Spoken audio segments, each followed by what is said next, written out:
Daawwattoota FIB yeroo ofilaalli irra geenye jirra. Ofilaalli keenya kan isin bohaarsaa isin bashannansiisu isinis kan hawwiidhaan eeggatan. Aadaa duudhaa seenaa Oromoo haga hubanne isin hubachiisuuf waa hunda xumurree magaalaa Finfinneetti argamnee jirra. Haga xumura sagantaatiin waliin turaa deebilee yaalaa karaa SMS keenya 7444 deebii keessan nun ga'uu dandeessu. Ani Daraartuu Nagaash gama gummaa kaameraatiin Lammii Salamoon waliin jira. Haga xumuraatiin waliin bu'aa bashannanaa bohaaraa kokkolfaa turtii gaarii. Aye galatoomii maqaan mootii badhaasoo naan jedhu. Maqaan koo Dambalee Gomoroon jedhama. Ani Takkaalleen Taayisaan jedhama. Naasir Moroodaan jedhama. Sanbatoo.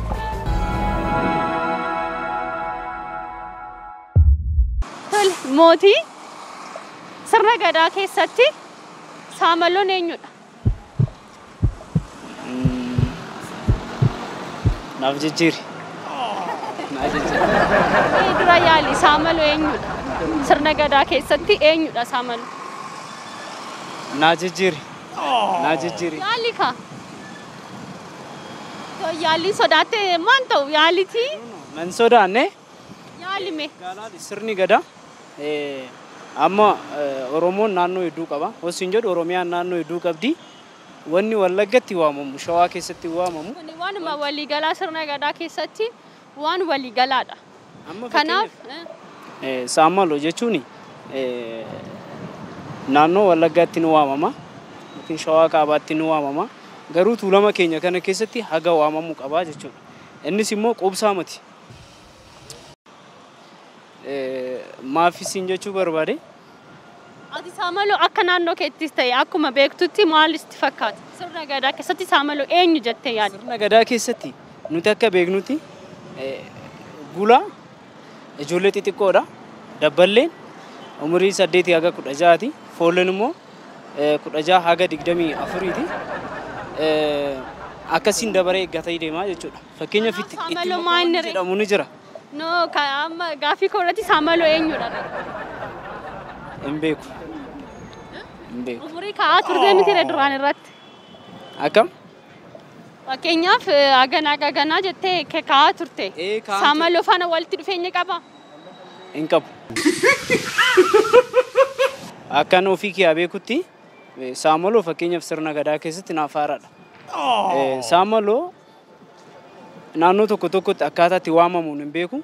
Akkan amma sitti himetti naannoo keenyatti dabareen sirna gadaatiin mucaa xiqqaarraa haga immoo ga'eessatti akkasitti waamamaa jechuudha. Yookaan saamaloo jedhamni waamamuu isaan sun?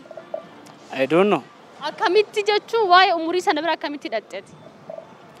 Saamaloo faana walitti dhufeenya qaba? Egaa saamaloo akka kiyyatti tarii sirna gadaa keessatti umurii ijoollummaatiin fi haga ga'eessummaatitti warra qabu dheetanan akka naannoo biraatti waamu akkasitti.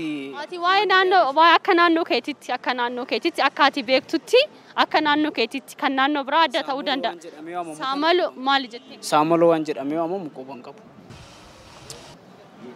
Saamaloo waan jedhamu hin beektu? Saamaloo. Isin beektu? Hin beeku. Waa'ee sirna gadaa keessaa maal beektu? Sirni gadaa kan uummanni Oromoo ittiin jalqabaa kaasee ittiin bulaa turedha. Aadaa uummata Oromoodha jechuudha.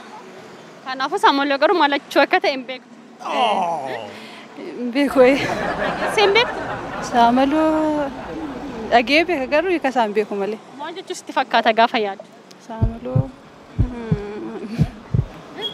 Saamaloo sirbi faatti hin beera garuu hin beeku. Sirbeetti sirbamaa jira garuu maal akka ta'e hin barree? Hin barre. Silmaa mimee maal sitti fakkaata sammuu keetti gaafa yaaddu? Nagaa jechuudha. Nagaa gaafachuu. Nama tokko nagaa gaafachuu jechuudha saamaloo. Akka natti fakkaata garuu. Sirni gadaas nagaa wajjin waan ol qabatuuf natti fakkaata akka. Kanaaf nama nagaa gaafachuu sirna gadaa keessatti saamaloo jedhama. Sirna gadaa keessatti saamaloon kan ga'ee nama saamaloo jedhamu maalidha? Geessaallee hin beeku baay'inaan illee geessaa kana hin beeku. Saamaloo eenyudha ree nama akkamiiti? Saamaloo nama beekni?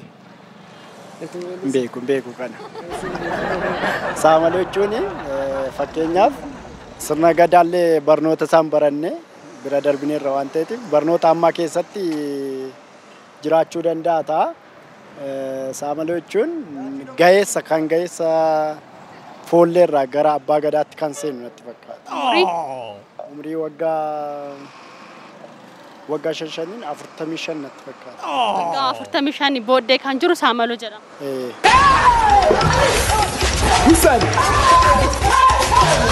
Sirna gadaa keessatti Saamaloo eenyudha?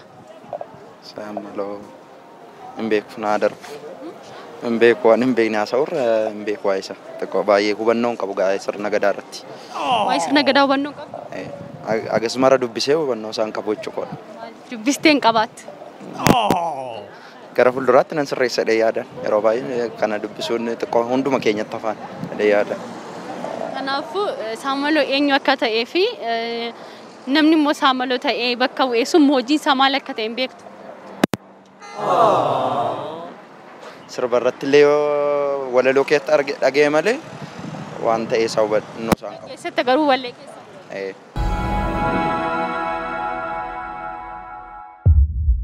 Yeroo cubbaa, yeroo ayyaana cubbaa, yeroo baay'ee kan yaadatamu loomii namatti darbatu jedhu. Loomiin sitti darbatamee beekaa? Lakkinatti hin darbatamne. Sitti darbatamuuf yaaddee deemne. Lakki amantaa sana keessa yeroo turetti umuriin koo daa'ima ture. Gasii immoo amantaan koo ortodoksii waan hin turreef. Yeroo walitti darbatamu argitee hin beektu dur yeroo dhattu sana. Televezyiiniitiin argeera garuu malee yeroo sanarree hin agarre. Nagarra yeroo darbatamu. Ebeeluu darbatee gaaf jedhamu hin dhageenye. Televezyiiniitiin argaaran ture. Naannootti hin dhageenye ebeeluu darbatee gaafa jedhu. Lakki hin dhageenye. Yookiin immoo hiriyaa akkasitti kaadhimamte hin qabdu. Hin qabu. Kanaafuu carraa sana hin arganne. Sirriidha garuu warri ollaa keenyaa loomii nama jaallatan irratti darbatu. Ati darbattee beektaa? Darbadhee hin beeku sababni isaa ittiin amanu waan ta'eef darbadhee hin beeku. Hiriyoonni kan koo kan warri ollaa kiyyaa gaafa darbatan nan gaafadha maaliif darbattan gaafa? Argitee beektaa? Argeera. Yeroo darbatamu argitee beektaa? Ni darbatu. Tarii namni loomiin sun irratti bu'ee nama namni sun jaallatamu dhemee yaadama. Namni sun yaadee hin darbu. Dura ilaallatee darbata miti? Ayidoon akka seera darbannaa loomiititti laalee hin darbatu. Carraadhaan loomii darbuu jechuun carraadhaan nama sanirra bu'u jechuudha. Dirqama nama sanaaf fuudhaa jechuudha. Sun egaa waan waaqatti. Yeroo ayyaana cubbaa kana loomiin hin darbatamaa jedhu. Loomii darbattanii beektu? Loomii illee darbannee hin beeknu. Ayyaana qillee irratti loomiin kan darbatamuu fi fakkeenyaaf namni tokko jaalallee gaafa kaadhima godhachuu deemu ayyaana qillee irratti sirbamu jira. Sirbamu jira. Sirba sana irratti dargaggeessi loomii fudhatee deema. Loomii darbata? Loomii darbata. Darbattee hin beektu? An darbadhee hin beeku. Anis yeroo darbatamu gini argee illee hin turre jechuudha dhaga'een ture malee argee hin turreen. Bara kana waan darbatta? Bara kan darbachuuf illee qophiin qaba'ee. Darbatuuf? Hin darbadhee hin yaada. Irratti darbatuuf yaaddee. Ilaallattee ma darbatta? Ilaalladheetuma hin darbadha kan jaalallee kan inni jaane maddeen jedhee yeroo jechuudha. Achuma dhattee kan majja keessa sibuute irratti darbatta? Maddee kanuma maddee wal beennudha walumatti dhiyaannudha. Kamaasaa maddee illee walirraa qabnu irratti darbachuun qabaa'ee yaadaa ture. Darbadhu jetteertee. Yoo ishee dhiisee nama biraarra bu'ee. Yaa abbaarra bu'ee immoo giddeeta jechuudhaaf kaayuun qofa kan. Ishii biras ta'uu nama biraarras yoo bu'ee dirqama ishuma sana kaalimattee galu. Kaalimattee galuu qaba. Ati bara kana karoorfattitta? Hin karoorsine. Yaada isaan qabu. Yaada isaan qabu. Inni akka nama biraarra hin buuneef gargaaru. Yeroo inni darbatu akka nama biraarra jalaa hin buuneef ati gargaaru. Wanti sun beektee akka carraarra oola. Nama irra si bu'e sanatti. Irra sana malee ati ilaalladhee abalum naataa jettee wanta darbattu miti. Namni sun baay'inaan waan sirbaa jiruuf akka carraa sis ta'uu danda'a jechuudha. Kanaafuu alas ta'uu danda'a. Ati amma jechuudha sirba sana keessa jirta taanaan akka carraa loomiin sun si qaqqabeennaan gurbaan kun suma fuudha jechuudha. Akkami wanti kun.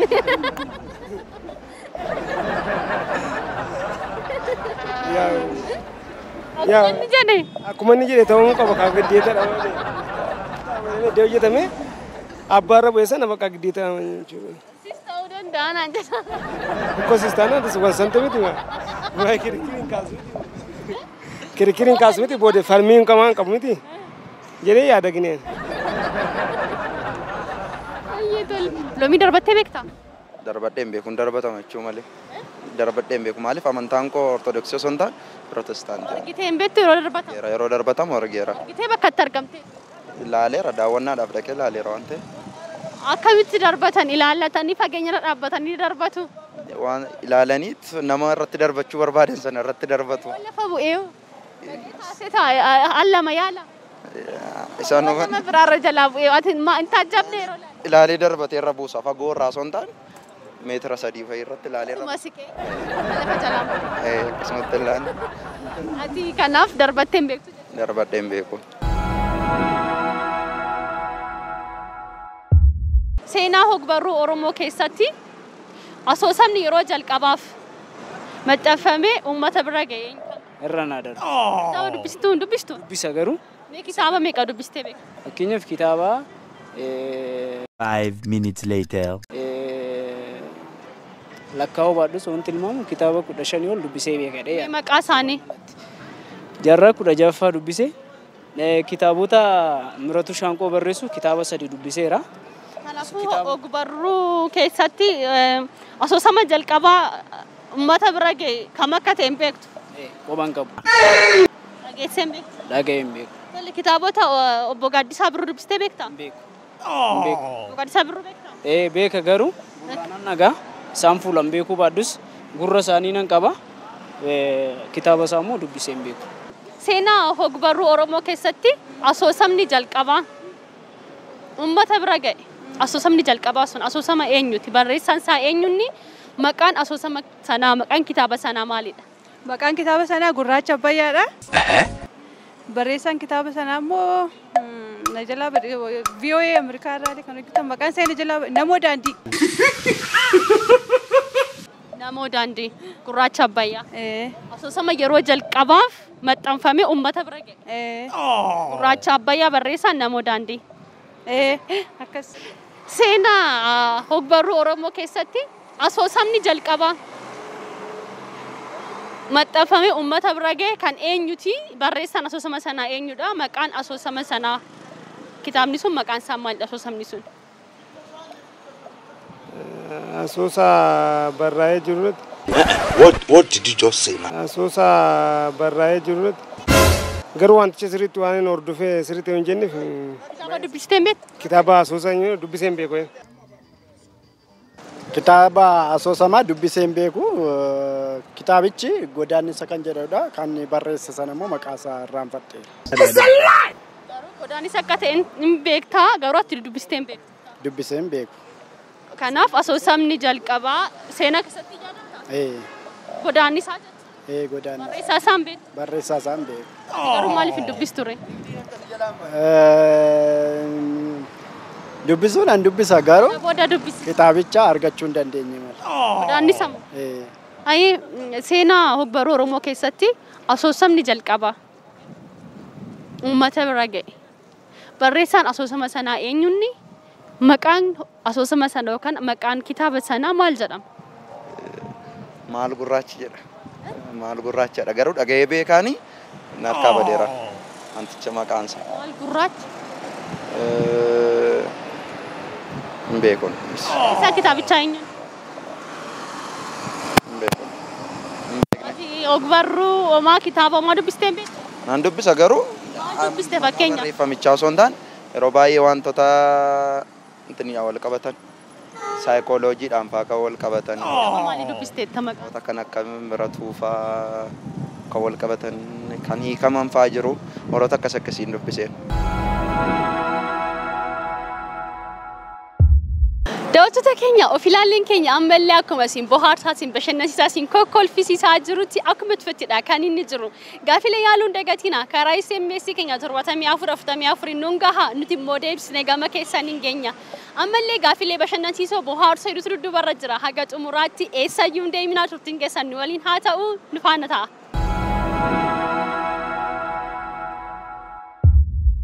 tapha kubbaa miilaa amma Itoophiyaan taphataa jirti miti. Yeroo meeqaffaaf deebitee? In hordofu sababa hin qaba. Maaliif?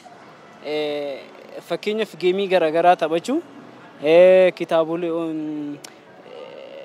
kuwaasii ilaalu. Anam yeroo kanatti boqonnaa hin qabu.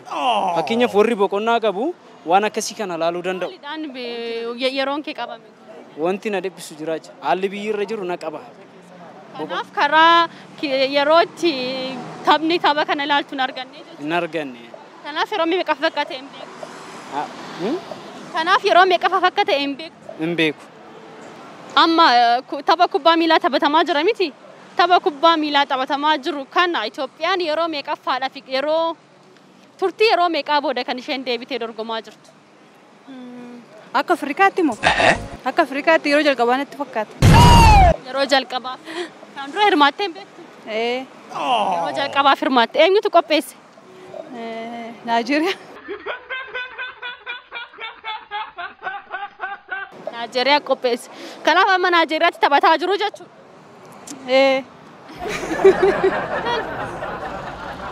Turtii waggaa amma ta'ellee fedhee hin beeku waan sirriitti hin hordofneef turtii waggaa 8 akka nama gitu. 8? 8 na fakkaata. Ani dhiifama naa godhalee kuwaasii kana badaan hordofu. Kanaaf hin beeku. Afrikaa irratti kan isheen hirmaatte gisee lammaffaa natti fakkaata. Lammaffaaf turtii yeroo meeqaa booda? Turtii waggaa meeqaa booda? Turtii waggaa 5 moo waggaa 6? Waggaa 5. Itoophiyaan tapha waancaa amma taphatamaa jiru kanatti hirmaachaa jirti. Tapha waancaa Afrikaa jechuudha. Yeroo meeqaa booda turtii yeroo waggaa meeqaa booda kan isheen tapha kanatti deemte? Akka lakkoofsa Habashaatti 2006 har'a waggaa 8 na fakkaata. Waggaa 8.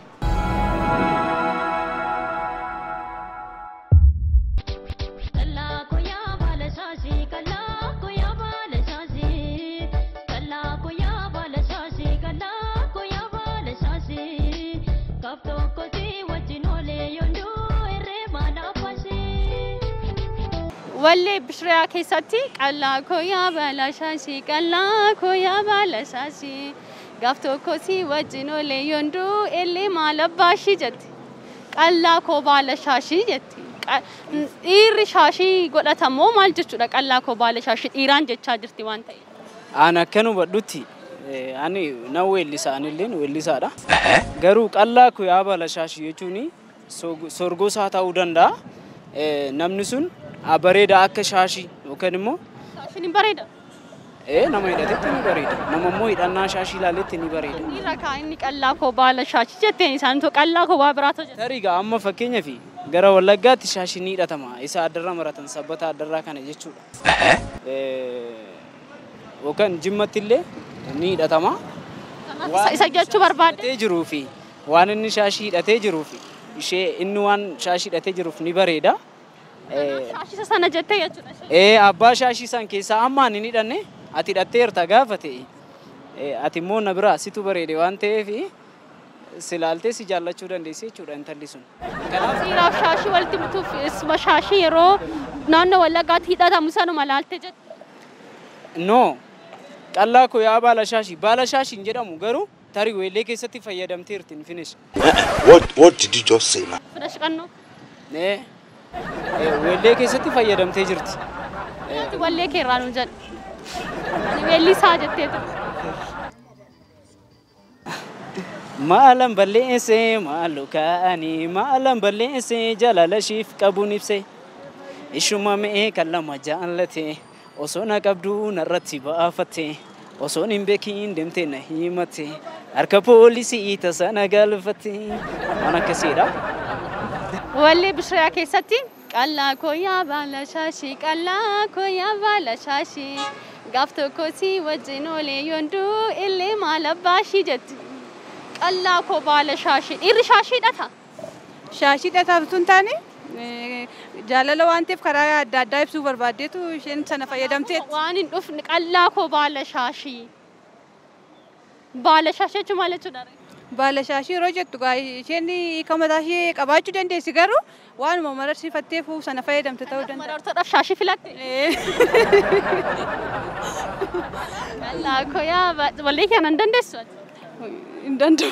Nan danda'a. Jedhee kasi gargaara. Qallaa koo yaa kanaaf marartoof jaalala isaa qabdutu shaashii ishee filachiise. Isaa filatte. Shaashiin jaalala ibsaa. Gaashiin filatteetti yaa. Ati garuu akka keetti. Shaashii. Jaalalli shaashii qorsu moo maal jedhu. Akkas ta'uu danda'a. Qallaa koo yaa baala shaashii. Qallaa koo yaa baala shaashii. Koo wajjin olee yondoo ellee maal abbaashii. Qallaa koo baala shaashii yeroo jettu dhiirri shaashii ni hidhata. Akkamitti qallaa koo baala shaashii? Isheenmoo qalloo koo yaa baala shaashii kan jettu isheen fakkeenyaaf namni sun qallaa ta'ee shaashii maratu. Lakki.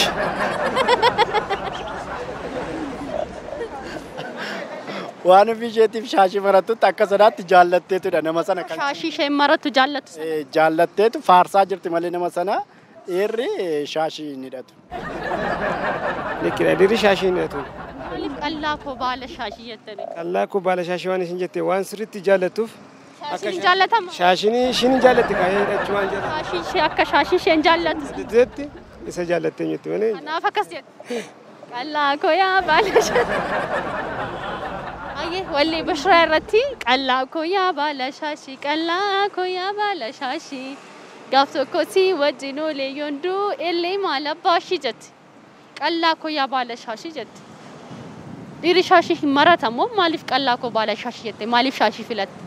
Utu waa'ee sirbaarra darbitee gaarii. Garuu ani si jedheera garuu maaliif jette isheen jettee yaadda? Dhiirri shaashii marata. Jaalala ishee ittiin ibsachuufidha. Shaashiidhaan moo?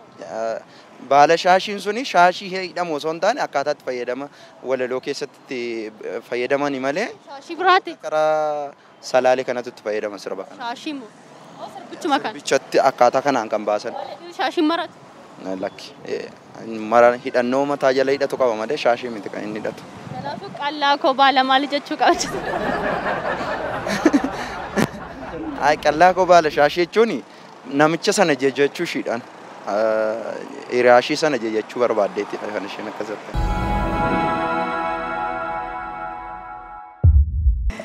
Guddaa galatoomii ulfaadhu yeroo gaarsiifata. Ulfaadhatis. Ulfaadhu galatoomii yeroo gaarsiifaa ta'u galatoomii. Galatoomatillee.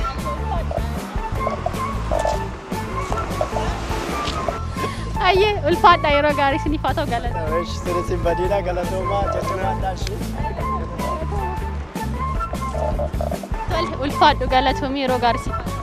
Atillee galatoomii jajjabaan.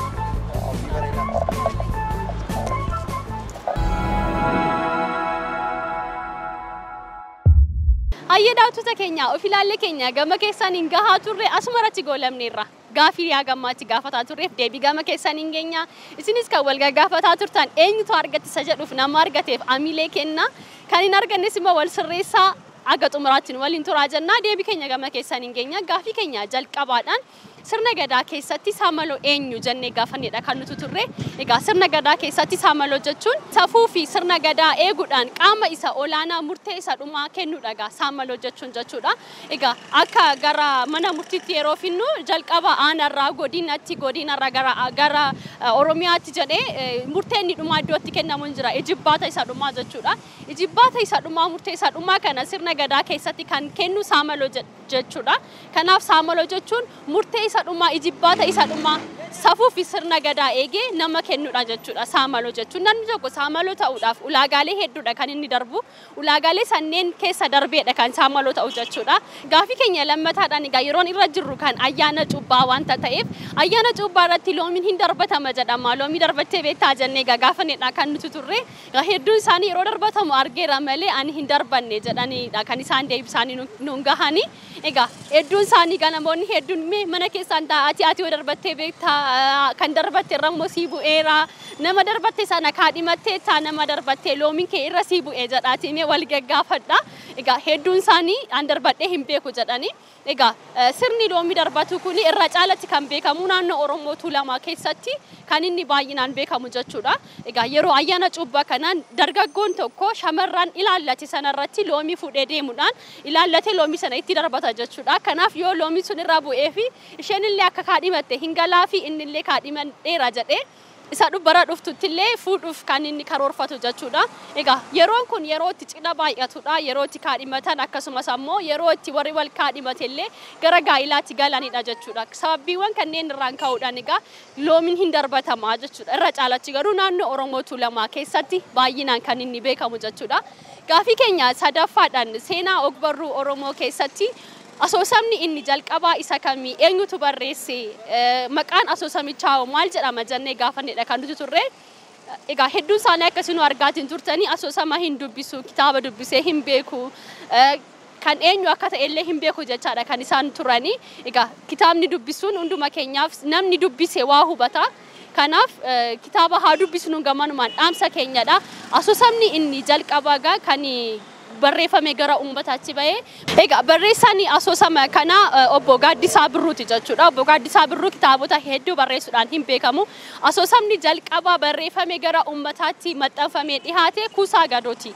Kuusaa Gadoo kan barreessan immoo obbo Gaaddisaa Birruudha. Obbo Gaaddisaa Birruu kitaabota kanneen qofa miti dhaamsa abbaa kitaabota kan biraallee burreen bifa tokko miti. Kitaabota hedduudha kan isaan barreessanii uummata isaanii biraan gahanii Rabbii biyya isaaniitti haa salphisu jenna. Egaa warroonni kitaaba hin dubbisne kitaaba haa dubbisnu. Kitaaba keessa waa guddaatu jira, seenaa guddaatu jira. Dhaloonni kun egaa dhaloota dubbiseetu waa hubata, dhaloota dubbiseetu mirga isaa falmata waanta ta'eef dhaloota dubbisnu haa taasisnu jedha. Kitaaba obbo Gaaddisaas gamanumaan isin affeera. Kitaaba isaan jalqabaa asoosama jalqabaa akka seenaatti barreeffamee kaa'ameetiin jiru Kuusaa Gadoollee gamanumaan isin affeereera jechuudha.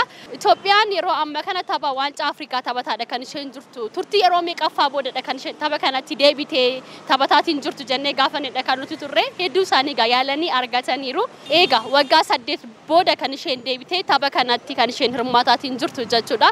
Gaafii keenya isaa xumuraadhaan qallaa koo baala shaashii qallaa koo yaa baala shaashii gaaf tokko si wajjin olee yonduu illee maal abbaashi. Egaa wallee kana keessatti qallaa koo yaa baala shaashii jette.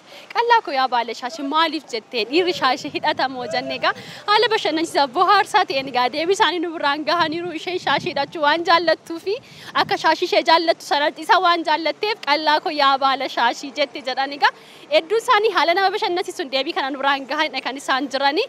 Egaa of ilaalleen keenya har'aa gaafilee bashannansiisoo bohaarsoo ta'an kanneeniif kan kana fakkaatan gama keessaniin geenye isarraaf qaban asmaratti goolamneerra.